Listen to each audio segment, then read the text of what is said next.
Yellowstone fans say John Dutton haters are missing the point of the show. Yellowstone's final season may not include John Dutton, but fans of the Taylor Sheridan series still can't stop thinking about the Dutton patriarch. Yellowstone Season 5 Part 2 is almost here, and when it comes there'll be one major character missing. When Kevin Costner announced he wouldn't be returning to the show, it meant that the most important Dutton would be gone, too. This leaves Beth, Jamie, and Case to lead the charge in Taylor Sheridan's Western series. But even with John absent, Yellowstone viewers are still questioning how they're possibly expected to like the old-fashioned cattle tycoon. But ahead of Part 2, fans online have declared that John Dutton isn't supposed to be likable, you're just supposed to understand him. On the Yellowstone subreddit, one user asked, "I'm wondering, am I even supposed to like John Dutton?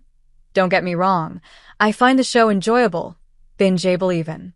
But it's the first show I've bothered to watch that nearly every character does the most deplorable things, and I can root for no one."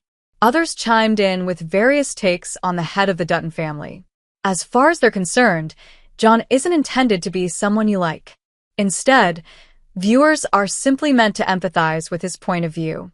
It might be hard to agree with a man who takes his enemies to the train station and goes above the law to protect his land, not to mention all his emotional manipulation of his children, but Sheridan's show prioritizes legacy above all else.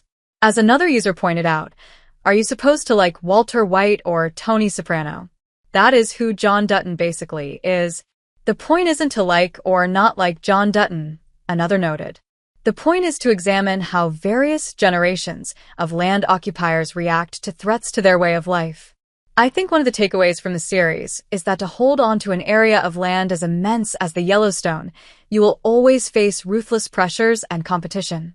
And you will not survive unless you ruthlessly fight them back. In other words, John is evil, but he arguably has to be, one comment said. Summing up the argument, one wrote, "You're meant to sympathize with him, not like him." With John out of the picture in the upcoming Yellowstone episodes, fans may never get closure on understanding his point of view. And if he's been disposed of off-screen, then John never will, either.